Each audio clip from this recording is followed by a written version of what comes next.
Okay, I had some honey orange mixture left, more the juice than anything. So that was basically cinnamon honey and oranges, but there was way too much once I'd finished canning my jars. So I decided to turn it into a kind of marmalade, but a marmalade that I can tolerate the taste of because I don't like marmalade.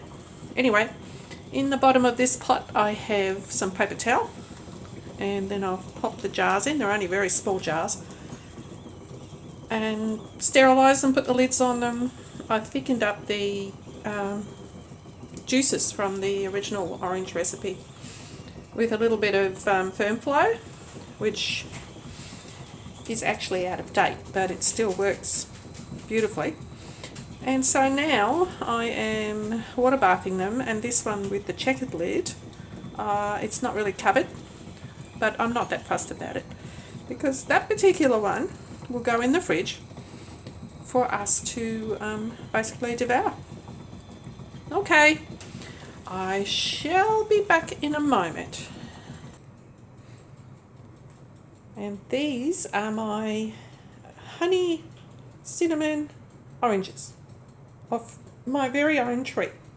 So I got, how many? 16 jars, and what I'll use it for is for when I make muffins or cake, and I can just mix it straight into the batter.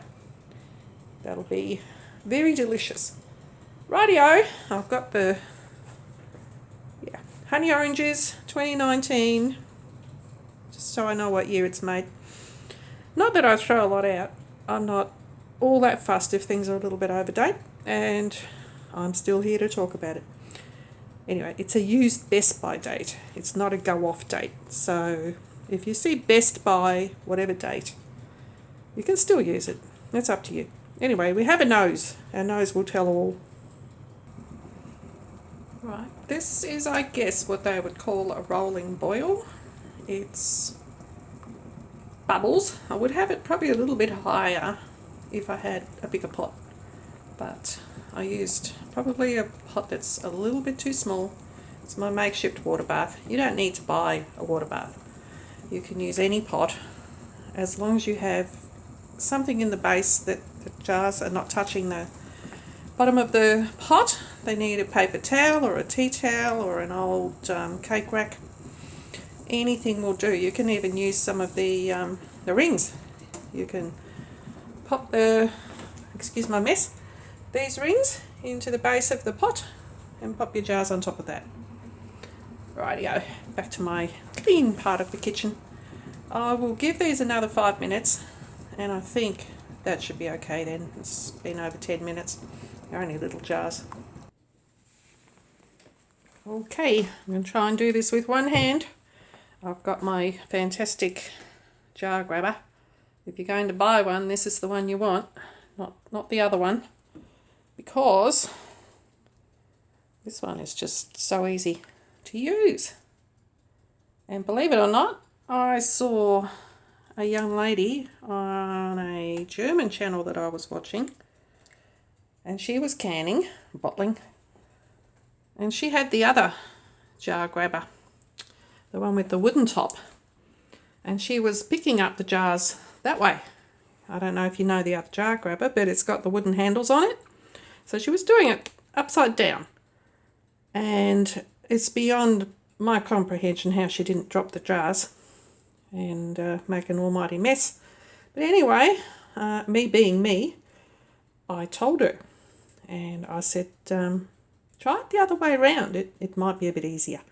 Anyway, I have 4 interesting looking jars of, I guess, orange jelly, or you could call it marmalade. There's a ton of sugar in these. They're not really healthy.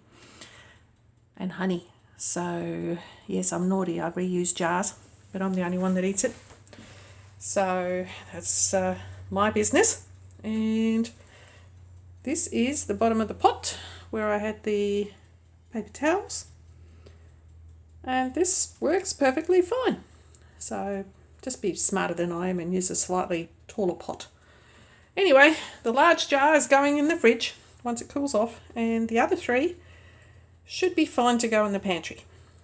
And it tastes very nice because I've already had a taste of it. Okay. Ooh, there's a pop. So exciting. Don't you love it when they pop? Let's see if we can hear another one. I'll just sit here for a moment and we'll see if another one pops. And these little screw cap jars make the best sound. Let's see, which one was it? It was one of the gold lids. Yay! It's popped. Okay, these ones haven't as of yet. I'm sure they will. Okay, I'm going now. Have a lovely day and talk to you soon. Bye.